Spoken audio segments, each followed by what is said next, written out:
Assalamualaikum students, I hope you all are fine. पिछले session में आपका जो इंग्लिश का पहला चैप्टर था वो आपको सर कमरान ने समझा दिया था. The holy prophet peace be upon him, the last sermon, ये चैप्टर आपको समझा दिया गया था. इसके अलावा जो है वो अब हम इसका काम करेंगे और पहले फर्स्ट जो है वो इंट्रोडक्शन से शुरू करते हैं. तो हम कॉपी किस तरीके से मेंटेन करनी है, अपना रजिस्टर किस तरीके से मेंटेन करना है. फर्स्ट पेज पे होगा आपका इंट्रो, आपका name, father name, subject, roll number. First page पे आपका इंट्रो होगा. सेकंड पे जो है वो आपको व्हाट्सएप ग्रुप्स पे भी और फेसबुक पे भी आपको रूल्स ऑफ राइटिंग दे दिए गए. वो रूल्स ऑफ राइटिंग आपने यहाँ पे लिखनी है.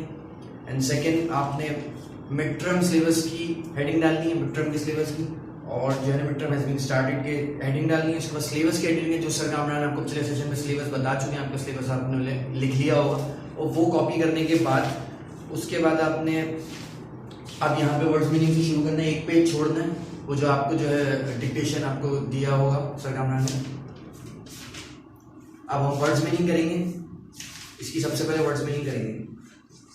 वर्ड्स मीनिंग आपकी जो है वो वीडियो पे आपको किसी कॉर्नर पे आपको स्क्रीनशॉट शो हो रहा हो. मैं आपको यहाँ पे पढ़ के और समझा दूंगा. मैं आपको वहां से आपने कॉपी कर लेना और टैली कर लेना है और समझ लेना है सही तरीके से, उसके बाद उतारना है.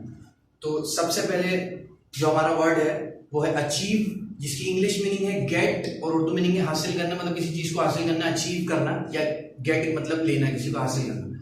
सेकंड पे है एंसेस्टर, इसका इंग्लिश मीनिंग है फो फादर, उर्दू मीनिंग अबाव अजदाद. जो अबाव अजदाद होते हैं हमारे वो एंसेस्टर कहलाते हैं.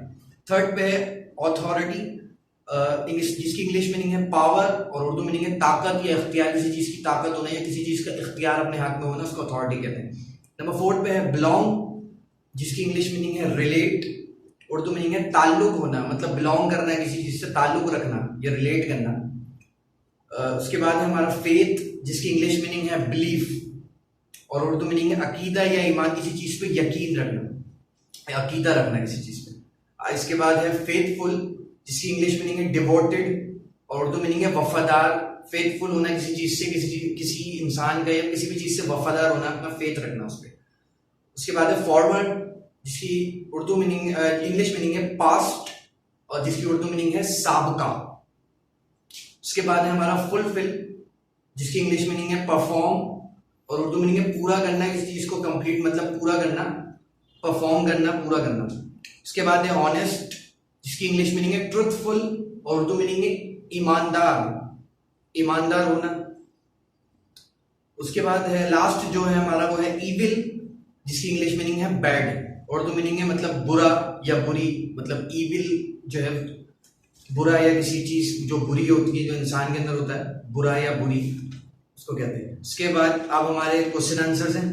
According to the exercise of this chapter, answer to the questions. There are 8 questions in this chapter to answer for. The first is when and where was Prophet peace be upon him born? As I already told you, Hazrat Muhammad sallallahu alaihi wasallam, the Prophet of Islam, was born in 571 AD at Makkah. The second question is to which tribe did Hazrat Muhammad sallallahu alaihi wasallam belong? What did they believe in? The Prophet peace be upon him belonged to the noble family of Quraysh. They believed and worshipped idols and did not believe in one God. What did Prophet peace be upon him ask the Quraysh to do? नबी सल्लम ने कुरैश से करने के लिए क्या कहा? हजरत मोहम्मद सल्लम asked the Quraysh not to worship their false gods and asked them to worship the one and only true God. नबी सल्लम ने कुरैश को मना किया कि वो अपने झूठे खुदाओं की पूजा ना करें और सिर्फ एक खुदा को माने जो कि सच्चा है. Why did Prophet peace be upon him migrate to Medina? नबी सल्लम ने मदीना क्यों हिजरत की? Most of the people of Makkah refused to accept Islam.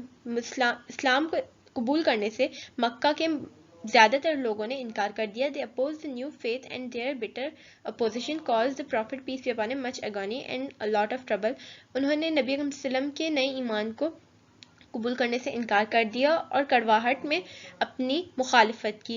नबी वसल्लम को इस मुखालिफत की वजह से बहुत ज़्यादा मुश्किलात का सामना करना पड़ा. So in 622 AD prophet peace be upon him migrated to Medina, और इसी वजह से 622 ईस्वी में नबी वसल्लम ने मदीना हिजरत की. Fifth question is what is हिजरा, where did it take place? हिजरा क्या है और इसने कहाँ हिजरा हुआ? In 622 AD, the Prophet, peace be upon him, accompanied by his faithful friend Hazrat Abu Bakr, migrated to Medina. यानी कि 622 ईस्वी में नबी करीम सल्लल्लाहु अलैहि वसल्लम अपने फेथफुल दोस्त हज़रत अबू बकर सिद्दीक के साथ मदीना हिजरत की। The count is known in history as हिजरा, और इसी वाक़ये को तारीख में हिजरा कहा जाता है। और क्वेश्चन आंसर हमारे हो गए। हम फिल द ब्लैंक्स की तरफ चलते हैं। फिल द ब्लैंक्स में नंबर 1 जो हमारी फिल द ब्लैंक, इसका भी स्नैप आपके वीडियो में आ रहा होगा। तो फर्स्ट पे हमारी Muhammad peace be upon him was belonged to the noble family of dash of Arabs. हमारे जो प्यारे नबी थे आप सल्लल्लाहु अलैहि वसल्लम बिलोंग करते थे, ताल्लुक रखते थे एक अमीर फैमिली से। अरब कौन सी फैमिली से बिलोंग करते थे? Dash of Arabs.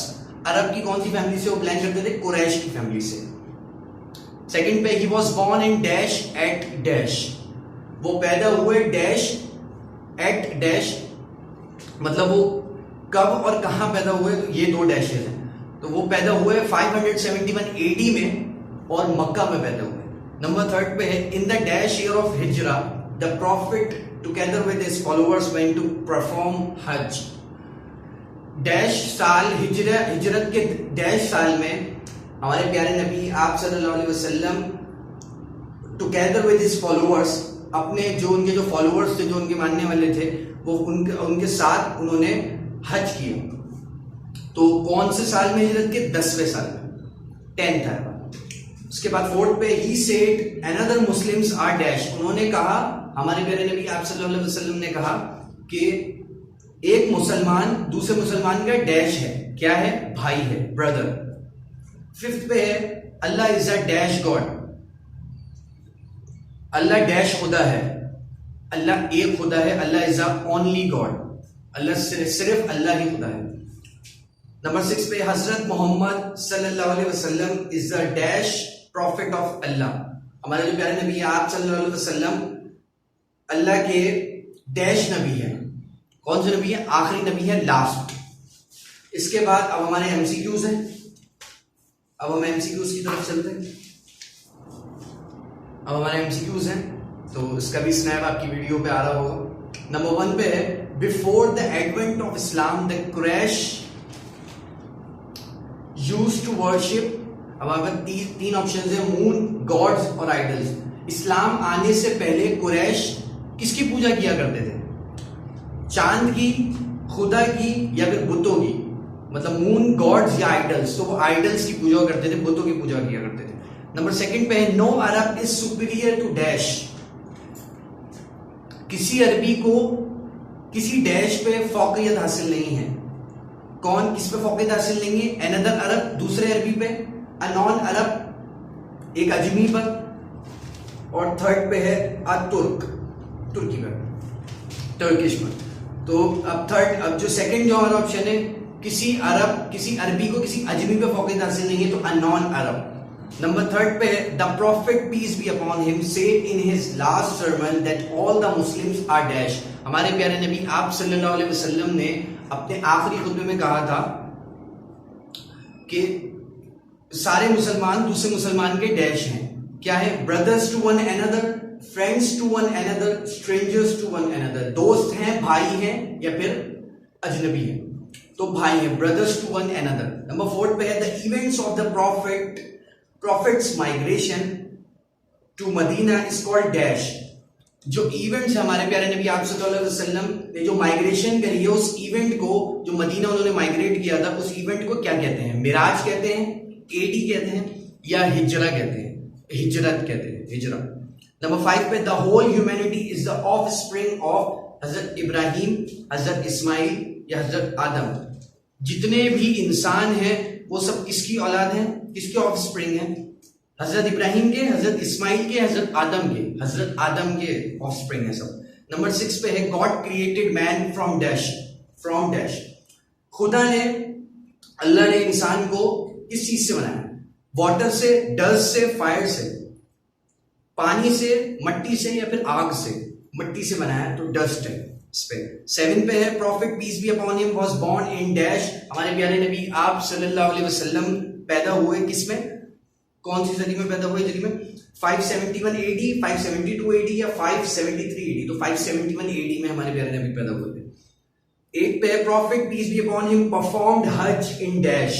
हमारे प्यारे नबी आप सल्लल्लाहु अलैहि वसल्लम ने हज कब किया था? 10th हिजरा में, 9th हिजरा में या 8th हिजरा में? तो 10th हिजरा में हमारे प्यारे नबी ने हज परफॉर्म किया था। उसके बाद है हमारा माउंट अराफात इज नियर, जो अराफात की चोटी है वो कहाँ पे करीब, किसके करीब है? मदीना के, मक्का की या रियाज की? मक्का के करीब है। और 10th जो हमारा आखिरी है, we have the Quran to give us dash. हमारे पास कुरान है हमें देने के लिए, क्या डैश देने के लिए?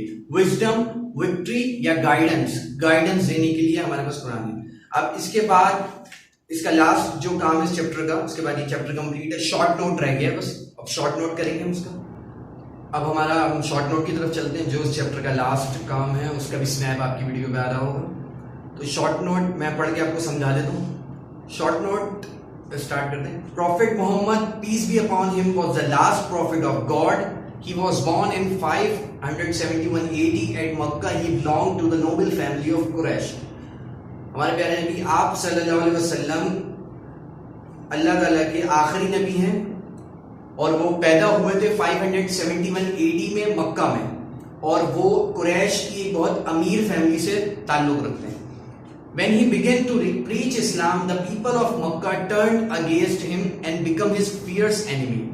जब उन्होंने इस्लाम की तबलीग करना शुरू करी थी, इस्लाम फैलाना शुरू किया था, तो मक्का के जो लोग थे वो उनके खिलाफ हो गए थे और उनके बहुत ही ज्यादा जानी दुश्मन बन गए थे। As they thought that Islam was against their gods and ancestors, क्योंकि वो लोग ये सोचते थे कि इस्लाम हमारे खुदा के, जो हम जिसको पूछते हैं उसके खिलाफ है और हमारे आबाओ अजदाद के खिलाफ है। Then he migrated to Medina. उसके बाद हमारे प्यारे नबी आप सल्लल्लाहु अलैहि वसल्लम हिजरत कर गए, मदीना चले गए।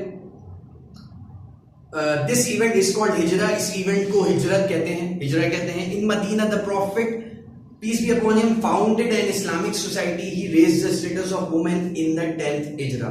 जब वो मदीना चले गए तो मदीना में उन्होंने एक इस्लामिक सोसाइटी बनाई जहां पे औरतों को भी मर्दों के बराबर की इज्जत दी, उन्होंने उनका स्टेटस रेज किया, उनको बराबर की इज्जत दी 10th हिजरा में। तो ये था हमारा शॉर्ट नोट। इसी के साथ हमारा चैप्टर कंप्लीट हो गया। इंशाल्लाह नेक्स्ट सेशन में फिर दूसरा चैप्टर पढ़ेंगे। आप लोग सही तरीके से वीडियोस देख के और जो स्नैप्स आ रही है उनको सही तरीके से समझ के चैप्टर को और उसके बाद उतारिएगा। उसके बाद नेक्स्ट सेशन में इंशाल्लाह नेक्स्ट चैप्टर पढ़ेंगे। Thank you.